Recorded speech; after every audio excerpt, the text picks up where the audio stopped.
Everyone, मेरा नाम है आर्चा और आप सभी का स्वागत है the twin Bros YouTube channel में। आज के इस वीडियो में हम फंडामेंटल्स ऑफ ह्यूमन ज्योग्राफी के एक बहुत ही इंपॉर्टेंट चैप्टर प्राइमरी एक्टिविटीज के सबसे इंपॉर्टेंट एमसीक्यूज को कवर करेंगे। तो बिना किसी देरी के चलिए शुरू करते हैं। So first question, Which of the following is not a primary activity? In options में से कौन सा एक प्राइमरी एक्टिविटी नहीं है? तो हमें पता है कि प्राइमरी एक्टिविटी वो एक्टिविटी है जहां पे वर्कर्स नेचर के रिसोर्सेज पे डायरेक्टली डिपेंड करते हैं। तो हमें अभी ढूंढना है कि इन ऑप्शंस में से कौन सा प्राइमरी एक्टिविटी नहीं है। Option A hunting and gathering, option B agriculture, option C transportation, option D mining. सही आंसर है ऑप्शन सी ट्रांसपोर्टेशन। तो हंटिंग, गैदरिंग, एग्रीकल्चर और माइनिंग प्राइमरी एक्टिविटी है। ट्रांसपोर्टेशन एक प्राइमरी एक्टिविटी नहीं है, ये सर्विस सेक्टर में आता है। Next question, who are called red collar workers? Options देख लेते हैं। Option A people who are engaged in primary activities, option B people are engaged in secondary activity, option C people who are engaged in tertiary activity and option D none of the above. तो सही answer है option A people who are engaged in primary activity. They are called red collar workers. ये बाहर काम करते हैं, इनका जो काम का नेचर होता है वो एक आउटडोर नेचर है, इसीलिए जो लोग प्राइमरी एक्टिविटीज में काम करते हैं वो रेड कॉलर वर्कर्स कहलाते हैं। Next question, Which of the following are the oldest economic activity? Option A hunting and gathering, option B mining, option C fishing, option D forestry.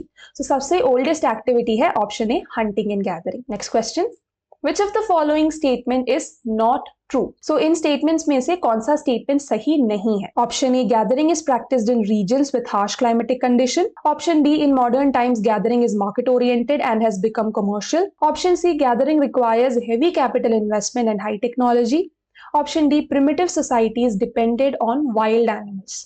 तो एक एक करके ऑप्शन एक और बार देख लेते हैं। ऑप्शन ए ये कहता है कि गैदरिंग हार्श क्लाइमेटिक कंडीशन वाले रीजन में प्रैक्टिस किया जाता है, एक्सट्रीम क्लाइमेटिक कंडीशन। ये स्टेटमेंट सही है।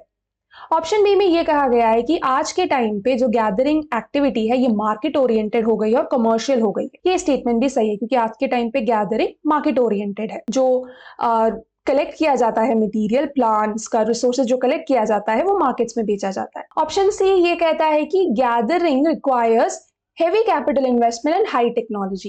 ये स्टेटमेंट गलत है क्योंकि गैदरिंग में बहुत ही कम कैपिटल इन्वेस्ट होता है, लो कैपिटल इन्वेस्टमेंट, और जो टेक्नोलॉजी है वो भी बहुत ही ज्यादा कम है। सो लो टेक्नोलॉजी है, लो लेवल ऑफ टेक्नोलॉजी है। तो ये स्टेटमेंट गलत है। ऑप्शन डी ये कहता है कि primitive society is depended on wild animals. ये ऑप्शन सही है। तो इस क्वेश्चन का सही आंसर है option C, gathering requires heavy capital investment and high technology. Next question एक assertion and reason based question है। Assertion and reason based questions में हमारे पास दो स्टेटमेंट्स होते हैं, एक असर्शन होता है और एक रीजन होता है, और चार ऑप्शंस होते हैं। पहला ऑप्शन ये कहता है कि असर्शन और रीजन दोनों सही है और रीजन असर्शन का सही एक्सप्लेनेशन है, और दूसरा ऑप्शन ये कहता है कि असर्शन और रीजन दोनों सही है लेकिन रीजन असर्शन का सही एक्सप्लेनेशन नहीं है। ऑप्शन सी ये कहता है कि असर्शन सही है लेकिन रीजन सही नहीं है।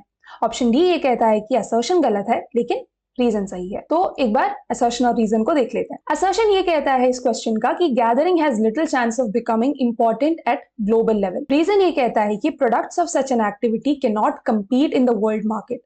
Moreover, synthetic products often of better quality and at lower prices have replaced many items supplied by the gatherers in tropical forest. तो असर्शन में ये कहा गया है कि आज के टाइम पे गैदरिंग के पास इतनी स्ट्रेंथ नहीं है कि वो ग्लोबल मार्केट को डोमिनेट कर सके। रीजन ये है कि जो गैदरिंग से जो हमें प्रोडक्ट्स मिलता है वो वर्ल्ड मार्केट में इसीलिए नहीं compete कर सकता क्योंकि वहां पे जो मशीन मेड प्रोडक्ट्स होते हैं, सिंथेटिक प्रोडक्ट्स होते हैं, अच्छे क्वालिटी के, लोअर प्राइस, उन्हें ज्यादा प्रेफरेंस दी जाती है। तो उनके सामने ये जो गैदरिंग के प्रोडक्ट्स हैं ये compete नहीं कर पाएंगे। इवन दो गैदरिंग आज के टाइम पे मार्केट ओरिएंटेड है, कमर्शियल है, लेकिन सिंथेटिक प्रोडक्ट से, मशीन मेड गुड्स से गैदरिंग के प्रोडक्ट्स compete नहीं कर पाएंगे। तो असर्शन भी सही है, रीजन भी सही है, और असर्शन और रीजन के बीच में एक लिंक भी बैठ रहा है। तो सही आंसर है both assertion and reason are true and reason is the correct explanation of assertion. Which of the following factors influence pastoralism? Pastoralism को इनमें से कौन सा फैक्टर इन्फ्लुएंस करता है? Option A geographical factors, option B technological development, option C both A and B, option D none of the above. सही answer है option C both A and B. तो जो पैस्टोरलिज्म है वो जियोग्राफिकल फैक्टर्स, क्लाइमेटिक कंडीशन सब पे depend करता है और टेक्नोलॉजिकल डेवलपमेंट में भी डिपेंड करता है। तो सही आंसर है both A and B. Next question, The process of migration from plain areas to pastures on mountains during summers and again from mountain pastures to plain areas during winters is known as dash. तो ये कौन सा process है? Option A agriculture, option B transhumance, option C commercial livestock rearing, option D mixed farming. सही answer है option B transhumance. तो transhumance एक ऐसा प्रोसेस है जहां पे नोमैडिक हर्डर्स अपने कैटल के साथ माइग्रेट करते हैं। समर में वो माइग्रेट करते हैं from plain area to mountain top, जहां पे पास्चर उन्हें मिलता है। पास्चर की तलाश में वो प्लेन एरिया से माउंटेन में जाते हैं समर के टाइम पे। फिर जब विंटर होता है माउंटेन से प्लेन एरियाज में आते हैं। तो ये जो प्रोसेस है माइग्रेशन का उसे ट्रांसह्यूमेंस कहा जाता है। Next question, why pastoral nomadism has been decreasing and the areas operated by them shrinking? So कौन से फैक्टर्स है जो pastoral nomadism को नेगेटिवली अफेक्ट कर रहे हैं? Option A imposition of political boundaries, option B new settlement plan by different countries, option C both A and B, option D none of the above. सही answer है option C both A and B. So imposition of political boundaries और जो नए settlement plans अलग अलग countries introduce कर रहे हैं उनके वजह से पैस्टरल नोमैडिज्म कम हो रहा है और जो एरिया जहां पे वो ऑपरेट करते हैं वो भी कम हो रहा है। पैस्टरल नोमैडिज्म में ये इंपॉर्टेंट होता है कि नोमैडिक हर्डर्स के पास लैंड एरिया हो पास्चर की तलाश में वो मूव कर सके। लेकिन जब कंट्रीज अपने पॉलिटिकल बाउंड्रीज को फिक्स्ड और रिजिड कर देते हैं और जो नए नए सेटलमेंट प्लान्स वो इंट्रोड्यूस करते हैं, कुछ एरिया रिस्ट्रिक्ट कर देते हैं मूवमेंट के लिए, तो इन सभी रीजंस की वजह से जो पैस्टरल नोमैडिज्म है वो कम हो रहा है। सो सही आंसर है option C both A and B. Question, which of the following is not true? In statements में से कौन सा स्टेटमेंट सही नहीं है? ऑप्शन एक बार देख लेते हैं। Option A, commercial livestock rearing is more organised and capital intensive. ये स्टेटमेंट सही है क्योंकि commercial livestock rearing highly capital intensive है और हाईली ऑर्गेनाइज्ड एक्टिविटी भी है। Option B, commercial livestock rearing is practised on permanent ranches। So ranches farms होते हैं, तो commercial livestock rearing permanent ranches में प्रैक्टिस किए जाते हैं और उन परमानेंट ranches को छोटे छोटे पार्सल्स में डिवाइड किया जाता है। Option C, rearing of animals on ranches is organised on a scientific basis. ये ऑप्शन भी सही है। Option D, one of the core region of commercial livestock rearing is Southwest Africa on the island of Madagascar। ये statement गलत है क्योंकि southwest Africa core reason है nomadic herding का, कमर्शियल लाइवस्टॉक रियरिंग का वो कोर रीजन नहीं है। कमर्शियल लाइवस्टॉक रियरिंग का कोर रीजन है New Zealand, Australia, United states etcetera. तो इस क्वेश्चन का सही आंसर है ऑप्शन डी। तो ये स्टेटमेंट सही नहीं है। Next question, primitive subsistence agriculture is also known as dash.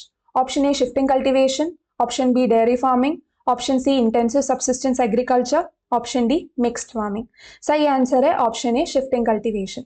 तो शिफ्टिंग कल्टिवेशन को स्लैश एंड बर्न एग्रीकल्चर भी कहा जाता है। तो primitive subsistence agriculture is also known as shifting cultivation. Next question, identify the wrong pair. हमें गलत जोड़ी को ढूंढना है।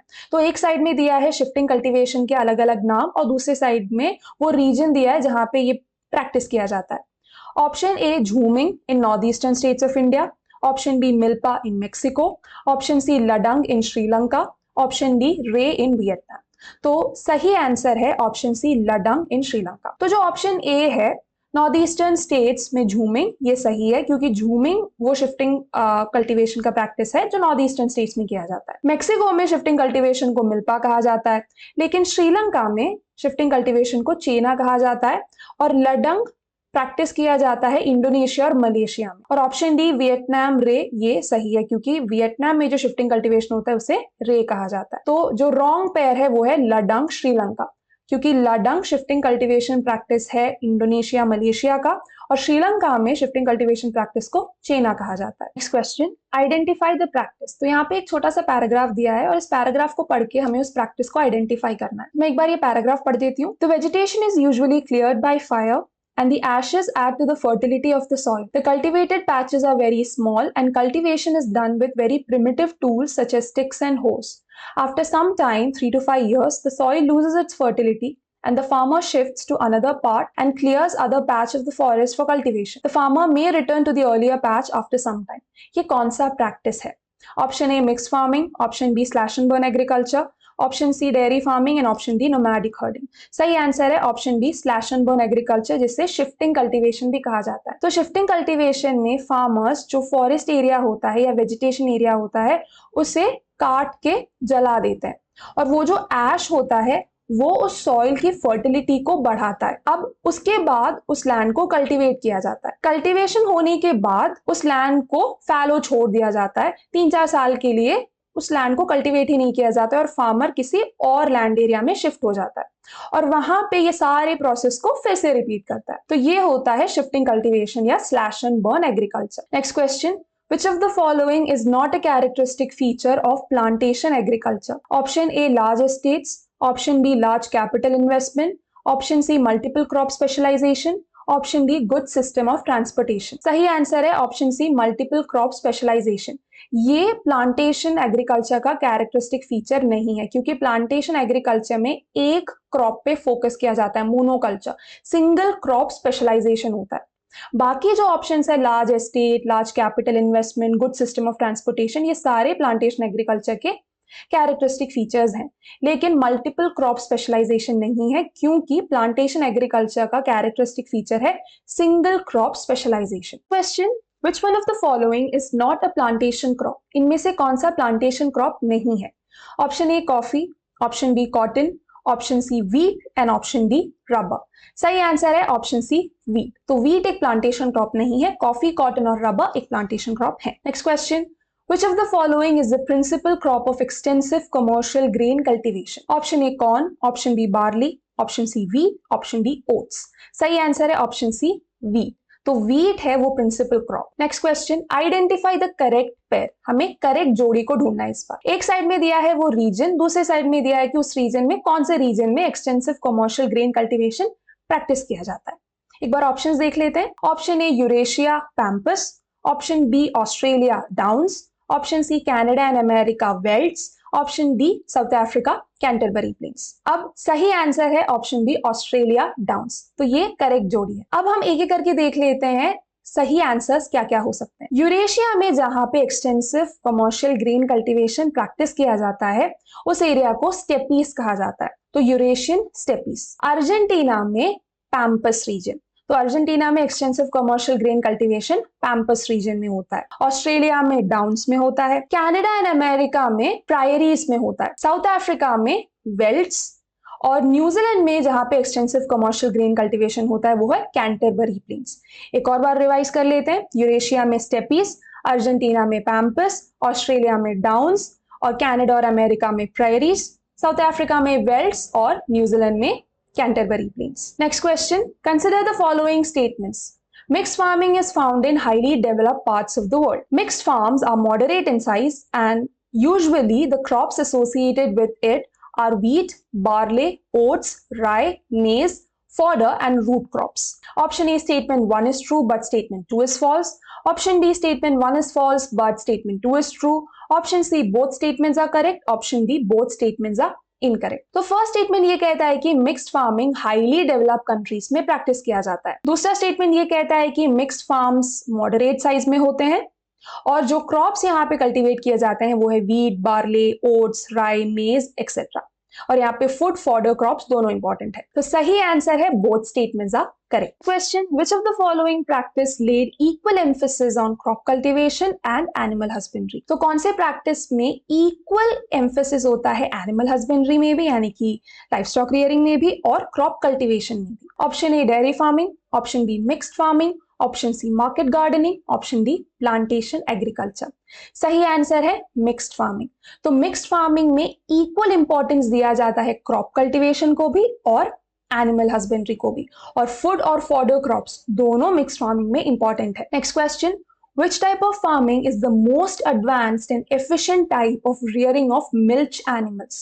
So milch animals milk producing animals होते हैं, तो कौन सा फार्मिंग है जिसका focus rearing of milch animals पे है? Option A mixed farming, option B dairy farming, option C Mediterranean agriculture, option D market gardening. सही आंसर है option B dairy farming. Next question एक assertion and reason based question है। Assertion ये कहता है कि dairy farming is highly labour intensive. Reason ये कहता है कि it involves rigorous care in feeding and milching and there is no off season during the year as in the case of crop raising.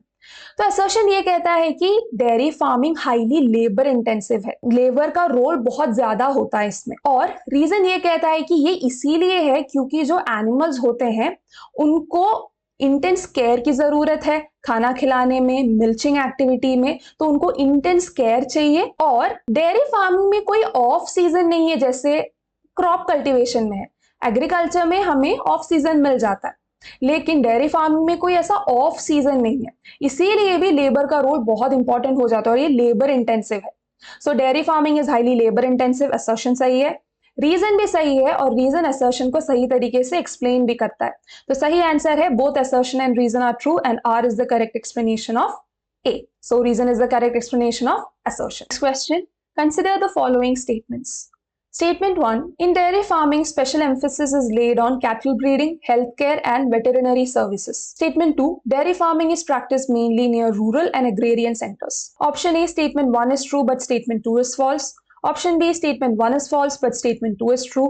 Option C. Both statements are correct. Option D. Both statements are incorrect. So statement 1 ये कहता है कि dairy farming में ज्यादा importance दिया जाता है cattle breeding, health care पे और वेटरनरी सर्विसेज पे। ये स्टेटमेंट सही है। स्टेटमेंट 2 ये कहता है कि dairy farming is practised mainly near rural and agrarian centres. ये स्टेटमेंट गलत है क्योंकि डेयरी फार्मिंग प्रैक्टिस किया जाता है अर्बन इंडस्ट्रियलाइज्ड रीजन में। ये इसीलिए भी है क्योंकि वहां पे एक ग्रोइंग मार्केट मिलता है। सो इस क्वेश्चन का सही आंसर है statement 1 is true but statement 2 is false because dairy farming is practised mainly near urban areas. Next question. What is cultivation of grapes called? Option A sericulture, Option B agriculture, Option C viticulture, Option D horticulture. सही answer है Option C viticulture. जो sericulture होता है वो silk rearing से associated है, agriculture में crop cultivation होता है, विटिकल्चर में ग्रेप्स को कल्टीवेट किया जाता है और हॉर्टिकल्चर में फ्रूट्स को। Next question. Which of the following practice specialise in the cultivation of high value crops such as vegetables, fruits and flowers solely for the urban market? So urban market के लिए कौन सा practice specialise करता है cultivation of vegetable, fruits और flowers में? Option A Mediterranean agriculture, option B market gardening and horticulture, option C mixed farming, option D dairy farming. सही answer है option B market gardening and horticulture. So market gardening and horticulture specialise in cultivation of high value crops such as vegetables, fruits and flowers solely for the urban market. Next question. The regions where farmers specialize in vegetables only, the farming is known as dash. Option A dairy farming, option B truck farming, option C Mediterranean agriculture, option D crop rotation. तो question में हमसे ये पूछा गया है कि जिन regions में farmers सिर्फ वेजिटेबल्स में स्पेशलाइज करते हैं, सिर्फ वेजिटेबल्स कल्टीवेट करते हैं, उस प्रैक्टिस को, उस फार्मिंग प्रैक्टिस को क्या कहा जाता है?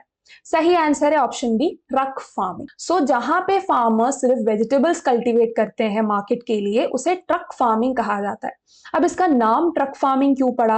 इसका नाम ट्रक फार्मिंग इसीलिए पड़ा क्योंकि जो फार्म रीजन है और जो मार्केट रीजन है उनके बीच का डिस्टेंस इतना होना चाहिए कि वो ट्रक ओवरनाइट उस डिस्टेंस को कवर कर सके, यानी कि ओवरनाइट वो ट्रक फार्म से वेजिटेबल्स को मार्केट तक पहुंचा सके। इसीलिए भी इस फार्मिंग प्रैक्टिस का नाम ट्रक फार्मिंग है। Which of the following are the benefits of cooperative societies? Option A helps farmers to procure important inputs of farming. Option B helps farmers to sell the products at most favorable terms. Option C helps in processing of quality products at cheaper rates. Option D all of the above. So cooperative farming में farmers अपने सभी resources को एक साथ pool करते हैं, जोड़ देते हैं, लेकिन उनका जो इंडिविजुअल फार्मलैंड होता है वो इंटैक्ट रहता है, उन्हीं के पास रहता है। अब कोऑपरेटिव फार्मिंग के बेनिफिट्स क्या हैं? सो ऑप्शन ए ये कहता है कि फार्मर्स इंपॉर्टेंट इनपुट, सारे नेसेसरी चीजों को जो भी कल्टीवेशन के लिए जरूरी है उन्हें आसानी से प्रोक्योर कर सकते हैं with the help of cooperative societies. ये ऑप्शन सही है। Cooperative farming helps farmers to sell the products at most favourable terms. ये ऑप्शन भी सही है, वो सही दाम में अपने प्रोडक्ट्स को बेच भी पाते हैं। ऑप्शन सी ये कहता है कि फार्मर्स क्वालिटी प्रोडक्ट्स को चीपर रेट्स में प्रोसेस भी करा सकते हैं। ये ऑप्शन भी सही है। तो इस क्वेश्चन का सही आंसर है option D all of the above. ये सारे ही ऑप्शंस कोऑपरेटिव सोसाइटीज के बेनिफिट्स हैं। Next question. In which one of the following countries cooperative farming was the most successful experiment? Option A Denmark, Option B Russia, Option C Sweden, Option D Netherlands. सही answer है option A Denmark. Next question. Where was collective farming or method of kolkhoz introduced? Option A USSR, Option B USA, Option C India, Option D Brazil. सही answer है option ए USSR। सो collective farming या फिर method of कोलखोज Soviet Union में introduce किया था। Collective farming में farmers अपने सभी रिसोर्सेज को इंक्लूडिंग लैंड पूल करते हैं, एक साथ जोड़ देते हैं और कलेक्टिव फार्मिंग को प्रैक्टिस करते हैं। अब फार्मर्स को अपना सारा गुड्स स्टेट को बेचना होता है और एक फिक्स्ड रेट जो स्टेट ने फिक्स किया है। अब फार्मर्स के पास कुछ लैंड बचा होता है जिसमें वो कल्टीवेट कर सकते हैं अपने लिए, सब्सिस्टेंस के लिए, लेकिन बाकी सारा जो प्रोडक्ट है, जितना भी यील्ड होगा उस लैंड से, वो उन्हें स्टेट को देना पड़ेगा। तो एक स्टेट सुपरवाइज्ड सिस्टम है, यहाँ पे सोशल ओनरशिप भी इंपॉर्टेंट हो जाता है।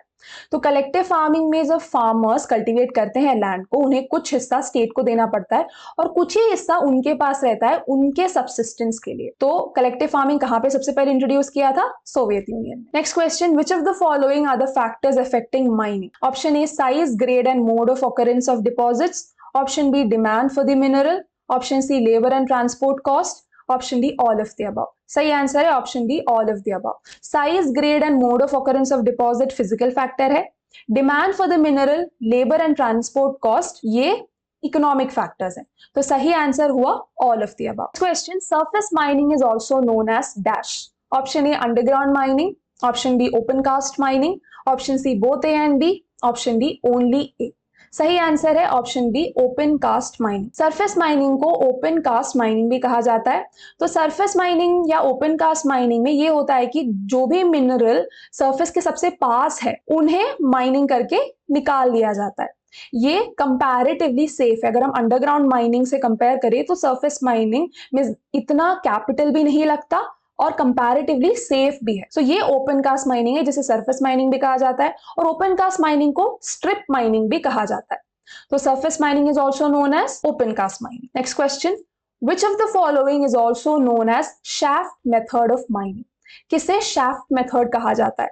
Option A surface mining, option B underground mining, option C open cast mining, option D none of the above.